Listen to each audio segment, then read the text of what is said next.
Hi, this is Roger. Thanks for dropping by. Have a look at Restrepias today. Mainly I was at an orchid show on Saturday and I bought a couple and they do need repotting, so it's a bit of an info video. It's also a bit of a repotting video, a bit of culture, a bit of all that. So Restrepias then. They come from the top half of South America, so the likes of Cuba, Peru, Ecuador, and they frequent pretty high up the mountainside in cloud forests. So what can we deduce from that? Well, first of all, they don't like it hot. And I'll show you what hot can do to Restrepias in a minute. So basically cool, even cold growing. So the likes of Masdevallia culture, very similar. Yeah, they like that sort of thing. These do, however, like probably the highest humidity of the orchid world. They really do like high humidity. They're absolutely great for growing in terrariums and things where you've got perfect control. And they say if it's 90% or above, they'll do well. Well, 90% humidity in an environment other than a terrarium is damn near impossible. Unless you can keep it really cool. Let's have another go at how we measure humidity. We measure it as relative humidity, which is the amount of moisture that the air can hold at a certain temperature. And as that temperature changes, the same amount of moisture registers different on those gauges. It's about 11 degrees centigrade is the halfway point. So if you had 50% humidity at 30 degrees, firstly, you'd be doing very well, because to actually get that amount of water held in a temperature like that is quite difficult. But if that temperature instantly dropped to, what's 11 off of that, 19 degrees centigrade, the relative humidity would jump to 100%. And at 100% you start getting condensation. It's what's known as, in the outside world, not relative to greenhouses and things like that, but in the big bad world outside where we get weather forecasts, it's called the dew point. And this naturally happens overnight, where you've got humidity in the air, but the daytime temperature is such that that humidity is okay. You know, it might only be 40%, 50, 60, 70, but whatever. But that's at that daytime temperature. Then nighttime comes, the temperature starts to drop. And as it drops, the relative humidity increases. The amount of water hasn't really got any more, unless it chucks it down with rain or something. That messes up all your figures. But yeah, so as the temperature drops, it reaches a point where dew is formed. Dew is nothing more than condensation. So that's called the dew point. It's the point at which the air can't hold that amount of moisture anymore. So at ground level, it forms condensation, which we call dew. And then in some cases, like at the moment in the UK, the temperature then drops a bit more and it flipping well freezes, and we call it frost. But frost is merely frozen dew at the end of the day. Okay, as I'm going to do a bit of repotting, paraphernalia, because of what I'm repotting, I don't need lots today. I've put the scissors in the 70% rubbing alcohol as a precaution. I doubt if I'm going to need my scissors today. Highly unlikely, but they're there just in case, and they're ready. Now I don't know what pots I'm going to use yet, because I haven't got the stuff out of the pots. But yeah, as far as care is concerned with the Restrepias, very high humidity, don't get the temperatures high. They're not ideal for a windowsill, that's not how they live. You might be able to keep them going, but they do like incredibly high humidity. And that's difficult to achieve anywhere than under a controlled environment. I do okay with them. They don't grow bad. They do not grow perfect in my environment. During the summer, it's too warm for them. The same with my Masdevallias, it's just too warm. But the ones I've got seem to be hanging in there, so. No, other absolute essential, of course, is coffee, because it's AM. I've got some moss in to soak. I know I'm going to need some of that. And I have some small bark. I know I'm going to need some of that. And this other bit of bark in here is what was left last time I did some repotting, and I don't want to throw it away. It's perfectly good bark, so I'm just sort of keeping it up the back there because that's got, you know, some chunkier pieces in it, and I don't really want that in this mix, and I'll show you why. I've just watered this one, so it's probably going to drip everywhere, which is a flipping nuisance. I'm trying to keep things dry at the moment, you lot, but I hope the light can catch it. These are incredibly fine root systems on Restrepias, almost hair-like, yeah? And they like to stay moist. Now, when that one was last repotted, it had small bark and some perlite in there and some moss. I think I actually did a repotting video for that one when I did it. The plants themselves are very prone to kikis. They're prolific kiki producers. It's the way they grow. So if you want lots of new plants and you like doing that sort of thing, these are good to get. They basically start at the base of the pot and they push out these new leaves. Now, there's a good new leaf, yeah? There's a good new leaf. That one is probably going to flatten out, but if you look over here at that one, that's what heat does, yeah? Let's see if I can get in a bit closer. That's what heat does to a developing leaf. Because in the temperature, the humidity naturally drops a bit. Can't help it, my extractor fan comes on and sucks it all out. So developing leaves, when the humidity drops and the temperature goes up, do not form nicely. This is what they should all look like as they mature, yeah? Okay, now kikis. It grows nice new leaves, and then where the leaf joins the stem, it produces kikis with good root systems. They are so easy to just pull off and pot, so you can get lots of new plants. Now, what I tend to do, because I like my plant to stay in the pot, is when they get to that sort of size, I carefully take them off and poke them in the pot, which starts a new plant. So any little gaps where I can see, you know, some media, I'll poke a new plant in when I get the chance, and it just keeps it bushy, keeps it central. Okay, for those of you who are interested, that came from Burnham's, I think. Yes, that came from Burnham's, and it's Restrepia antinifera. Oh God, what does that say? Hemsleyana. No, so obviously named after somebody, I would think, Mr. Hemsley, possibly. Anyway, get that one out of the way. That's not getting repotted. It hasn't long been done. This is another one of my larger ones. Now this is on the list to be repotted.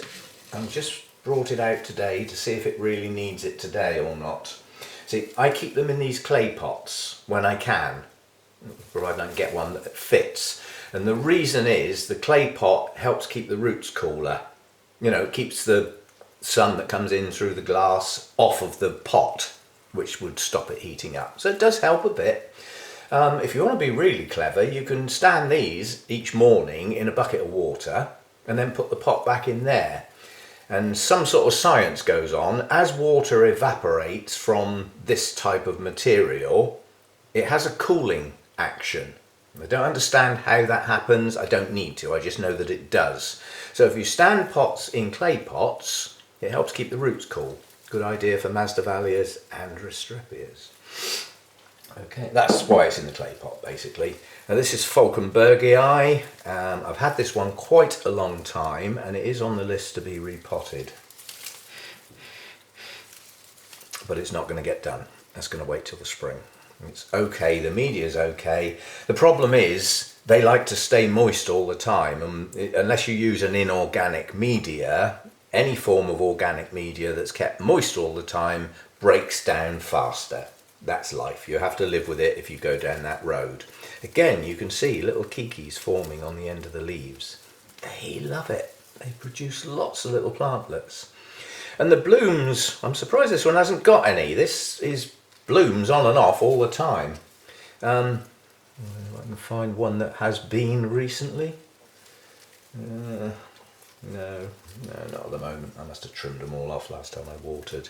But basically the blooms just come out on these little bits from behind the leaves.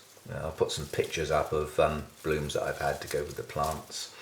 Okay, that was a Burnham's one, but hasn't got a Burnham's tag on it. Burnham's as far as the UK is concerned, has a large collection and variety of Restrepias. If you fancy getting some, and you can get to Burnham's, you've got a vast array to choose from mature plants at an associated price, down to little tiny bits that they've broken off and stuck in pots, basically. But they have a wide range of Restrepias, so you could go there and get, 3 or 4 different plants, possibly different sizes, and you'd be away. Right, the 2 that I got at the show are in ridiculously small pots for the size of the plant. If you look, that plant's not far off this one, and it is in a tiny little pot. Now these are special for me. They mean something, which is why I got them. And I still didn't quite get the true story of how the guy that sold them to me got hold of them. These have come from the Eric Young Foundation. Now that is a trust, yeah? So it's a non-profit making organisation, basically founded by Eric Young back before the war, I believe. He was passionate about orchids. He was also an incredibly wealthy man. They say he owned about half of the island of Jersey, property-wise and land-wise. So anybody who knows anything about the Channel Islands in between England and France, Jersey's one of the larger ones, along with Guernsey, and apparently he owned about half of that island at one point, so a very, very wealthy person. And his legacy was to carry on his passion of orchids, so his money was left. So this organisation is a massive hybridisation production line. They really go to town. They don't have to worry about financial constraints. What a luxury. How many of us don't have to worry about financial constraints? I know I flipping do. I begrudged paying the money for these 2, but because they came from the Eric Young Foundation, being a trust, they're not profit making. You've got a hell of a job to buy a plant that's come from the Eric Young Foundation. They don't come out to play. They're there for show. You can go and visit on the island of Jersey, and I'm told it's a wonderful place to visit. But some of their hybrids are unique to them. They've instigated them. And these are 2. Now, I know Rachel's going to have a go at me because my French is atrocious, but this little one is called Havre des Paz. And and it's actually crossed with Gutulata. I've got that one. Oh, well, that's nice to know. So that's a hybrid, but it is one of the Eric Young Foundation ones. And this one is Haulissier, or Haulis, I don't know. There it is anyway, you read it and pronounce it for yourself. But 2 lovely Restrepia plants in ridiculously tiny pots. Now I'm hoping when I get them out of the pots that pot is a mass of roots. And it's hopefully just in sphagnum moss, which will rinse off very easily. But the guy I got these from, he half told me how he got them, but he didn't tell the complete story. I'll catch him next time. He's the guy I do deals with that I got the 2 Odontoglossums from last time. He was at the show. He's at most of the Orchid Society shows. He gets about a bit. His name's Peter White. He's got his own website, Orchid Accessories by Peter White, I think it's called. And I've only ever used him until recently to get things like pots. I get my Orchiata bark from him, but I order it in advance and he brings it to a show and I pick it up. It saves on the postage, and that's how I normally get my pots, and that's where I get my moss from. I get a lot of stuff from that guy. And when you start talking to him, he's an incredibly knowledgeable guy as well, and incredibly easy to talk to. He's just one of those friendly guys who's willing to chat unless somebody wants to buy something, and obviously business comes first. But he's a great guy and very knowledgeable. He's RHS judge, and I believe he's on the RHS committee as well. So, a well spoken of person. So let's just get this one out of the pot and see what we're looking at here. Come out. These are a little bit hanging in there, which is good and bad. I don't want to tear all the roots that are stuck to the pot, but oh, look at that. Oh, that's made my day. Now that is a root system. It's also a partially dry root system. Now I got these on Saturday. I watered them yesterday morning. I gave them a soak and they've already dried. So that's what happens when a root ball absolutely fills a pot. So as usual, I shall go away and clean up the roots, but that is a good Restrepia root system. That's lovely. These are all viable roots. I can't see anything dead in there, quite honestly. But like a lot of plants, when you put them in a pot, the roots seem to head for the edge of the pot. You'd think they'd go down in the middle, but no, they head for the edge. No logic.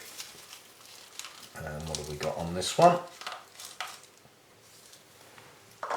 Again, that's a good root system. I'll try not to get these tags muddled up this time like I did last time. Poor little Deesa's got the wrong labels on there. But yeah, so I'll clean these up and just come back and basically just show you what the root systems actually look like when they're out of their pots. There's quite a bit of perlite type stuff in there, and that actually looks like some of that sponge rock stuff, which I don't like. Yeah, it is. I don't like it because of what it's made of. It's a man-made fibre thing. I think you use it to insulate your loft. I don't like it anyway. Doesn't seem right for me. And I've also heard that if you do plant things in sponge rock and the sponge rock goes totally dry, it's very, very difficult to wet again. So that doesn't sound like a good idea. But for these that are supposed to stay wet, perhaps it's a good idea. But I don't use it anyway. If I want something to stay wet, the reason is normally because that's how it grows, not my preference. And I use sphagnum to achieve that goal. And I have to accept the fact that if I use sphagnum, it will break down eventually and I will have to replace it and repot. But something that's planted in sphagnum is so easy to repot. You just never think of that as a problem. It just washes off under the tap. And that's all the old stuff gone. And then you carefully put some new stuff in there. And the plant hardly knows anything's changed apart from it's got some fresh media. So it works. Right, I'll clean these two up and get back and show you what the root system looks like. I'll also have to try and find some pots that are suitable. I'll be back.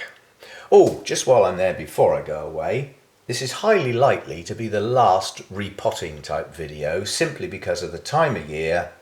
It actually got down to 14 degrees in the grow room last night. I'm still not applying any heat. I'm still getting away with it. That's just leaving the door open when I go to bed. But repotting is sort of coming to a close now. The season is becoming over. We're heading in towards winter after all. So I won't be doing much except for emergencies. If I buy a plant, get it home and take a whiff and it just says repot me, then yes, I will repot. But otherwise, stuff's going to wait till the spring now. But these desperately need a repot. They're in too confined a space. So I'll be back in a bit. Okay, so this is the sort of root system that you get on a Restrepia. They're quite wiry, they're quite firm, but they are very fine. They branch, they got a lot of things going for them to thread their way all in amongst the new media and get going at a reasonable rate of knots, we hope. Now I said I probably wouldn't need the scissors and I've cut nothing off. There's an odd suspect looking root in there, but there's so few it's not worth fiddling around trying to get scissors in amongst that and take out one little dead root, because the chances are when the scissors go snip, 5 or 6 live ones are going to come off as well. So I'm just going to leave it as is. That is as it came out from under the tap, cleaned up as far as I'm concerned, ready to go. Now there is a problem. There is a problem in as much as those are my only 2 pots left in that size range. They're not the same. That one is slightly bigger. That's a bigger, better root system, however you want to say it, than that one. So the pots are okay for what I'm going to plant, but that's it. I haven't got any more of them. And on Saturday, I was chatting to the pot man, the man who does the pots at really good prices, and they're a good quality pot. And I didn't get any. So now I'm going to have to wait till the next time I see him. Or pay the postage, you take your choice. Anyway, the media will fall out those holes, so it's going to have a few of these bigger bits in the bottom just to stop the other bits falling out the bottom, which they will do with successive watering. So not a lot. I'm not actually trying to crock the pot. I'm effectively trying to partially block the holes in the bottom of the pot, which under normal circumstances I would say would be a silly idea, but in this game I need to do it, otherwise the very small bark that I'm going to use would fall through the bottom, and successive waterings would gradually end up with less and less media. So as I said, it's going to be small bark. I'm not going to add any of the sponge rock or the perlite in there. I don't really need extra aeration in these pots. These are going to stay moist. Okay, they need to head towards dryness, in other words, not soggy, but they don't need to dry out, you know. These come into the same sort of category as the Paphiopedilums. If you look at your Paphiopedilum and it looks like it needs watering, you should have done it a couple of days ago. That's the little saying that goes with things that need to stay moist. Okay, and what I'm going to do is what I usually do: rinse out, squeeze out most of the water from the sphagnum, and then break it up into very small pieces. More so than I would perhaps with, say, an Oncidium, where I would be using probably medium bark, not small bark, and the moss can just stay in bigger chunks. You're dealing with a bigger root system. I mean, apart from things like twinkles and stuff, I mean, some Oncidiums, and certainly on the smaller ones, have got very, very fine roots. But most of them are chunky enough to not worry about needing their moss into tiny little pieces. Now, I might have to backtrack and put a pop-up, but I got a horrible feeling when I was talking about the media that these were in, I mentioned sponge rock when I meant rock wool. Yeah? So if I said that wrong, which I'll be able to check later obviously, then I'll put a pop-up correcting my inadequacies. Yeah, that's okay. That's a reasonable mix. I don't want it heavy on moss. I don't want them to stay soggy, but I need some moisture retention in the media. So that's what that should provide. Flipping bark's still got bits of wood in it, bits of grass, even though it's supposed to not have, but they're easy enough to pick out. Okay, so as far as this one is concerned, this repotting is no real different to anything else, except for I am going to adopt the Brad's greenhouse methodology of holding the plant upside down and putting some media. You see how I'm holding it so that it's as near to the palm of my hand as I can get, and then I'm going to put some media in the base of the plant, and then using a combination of luck rather than judgment, try and get that. I need a bit more in the base, otherwise it's not going to reach it. Try and get that plant in the pot without tipping all that media out, like that. Now I know that there's media in around the base of the plant and not a huge big air gap. Now in some orchids, if it was a Cattleya, I wouldn't give a monkeys about a big air gap. In fact, I'd probably be pleased that I'd left a few, but not on something like this. And this has got to have a lot of wiggling. Clear pot, I can see the results of my wiggling, but I do need to make sure that I haven't left any large air pockets. This media's got to get down in those roots all the way around. So we just put a bit in, wiggle, wiggle, wiggle, watch it go down through the side of the pot. When it gets down to the lower level and meets up with stuff that's already in there, you can start putting some more in. If you put it all in at once at the top and then start wiggling, you'll find that it doesn't go right down, or I have found that it doesn't go right down. So I start my wiggling process a bit at a time. And obviously when I water this in, that will help this seat in as well. Right, last little bit of the pot.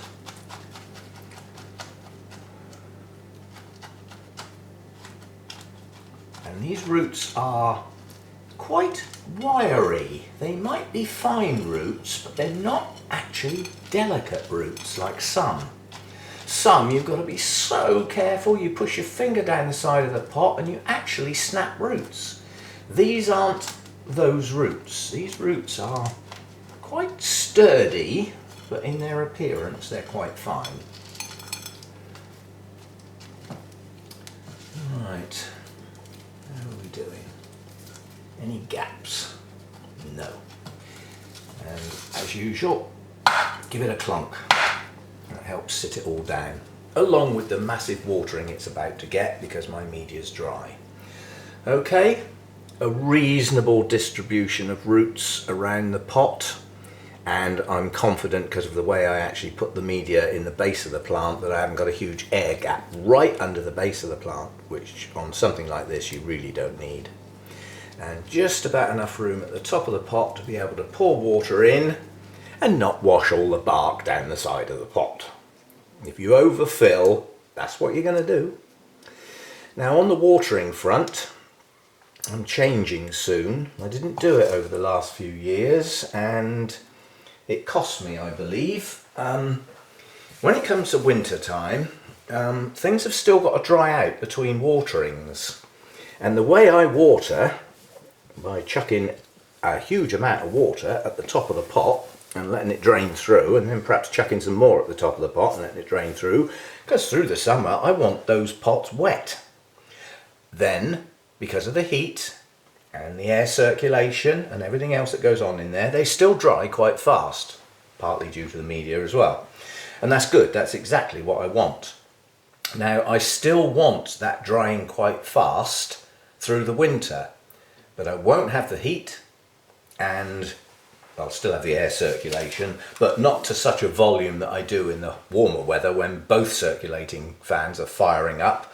As the temperatures drop down, I like to slow up the circulation and make it a more gentle affair rather than a hurricane.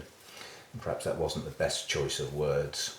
I hope you lot stayed safe over there, looked after your orchids. Lucky in the UK we don't get such extremes. And I don't have anything outside, but I would worry about my roof staying on under those circumstances. Anyway, hope everybody's safe. I hope your orchids are okay, and your pets, and your sheds, and your greenhouses, and everything else. I have seen some videos. Not nice. Okay, so that's that one done. Restrepias. Cool to cold growing, really high humidity. As far as light is concerned, again, it's all in the name of where they come from. They come from cloud forests. If you look up at the sky through clouds, do you see the sun? Not very often, okay? They're living in a constant mist and low cloud environment. So their light level would naturally be quite low. They may get the odd burst of sunlight now and again, but they do tend to grow in under trees and things like that. So even if the mist did lift for a short amount of time, I still don't think they'd be an intense light. So they're a relatively low light environment, very high humidity, and if you've got high humidity and static air, you're prone to rots and moulds and things like that. So they still need some air movement. I don't think there's any orchids that don't need some air movement. It's quite important. And I would not personally recommend that for your kitchen windowsill. Your humidity would just not be high enough. Okay, so that's Restrepias. As I say, it's I'm getting quite a few of these, and it's not necessarily by choice. It just happens to be how it's gone. I've been gifted a couple. I got a couple as experiments, and now I'm actually getting to like them. I quite like the leaves, and I quite like the way they're very prone to kikis, so I get new plants, freebies as I call them. Okay, I'm not going to do the other one on camera. It's exactly the same, same principle. But what I will need to do is get some more pots. Okay, have a look at the pictures of the Restrepias on the video. They warrant close inspection. The first time I ever saw Restrepia was at Burnham's in a terrarium in their what they call their orchid paradise, which is their showcase greenhouses where all their specimen plants are put when they come into bloom and things like that. It's a very nice place to have a walk around and get ideas from. And that's where I first saw a Restrepia, and I walked past it, and then something caught my eye, and it was the colours.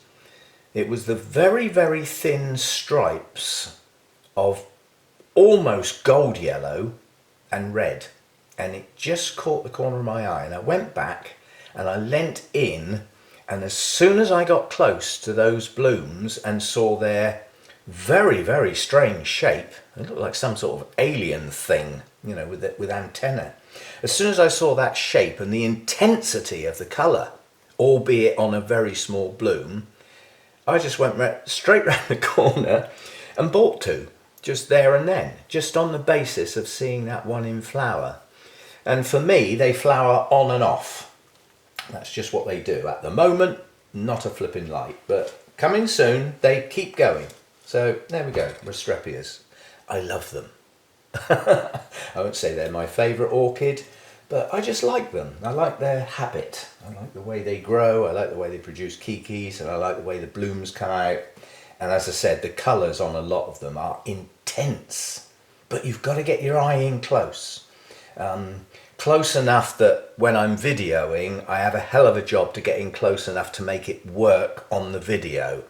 However, I can take good stills of the Restrepia blooms with the macro lens on the DSLR. But it's difficult for this video to focus close enough and actually get the fine detail. Some of them are spotty, some of them are stripy, some of them are combinations, and mainly golds and reds and some pinks and some mauves, but in that arena. But it's the intensity of the golds and yellows with the other colours that does it for me. Okay, as I say, probably last repotting video for this year, because I don't do repotting videos and I don't do how-to videos, as you all know. See you again next time. Thanks for dropping by.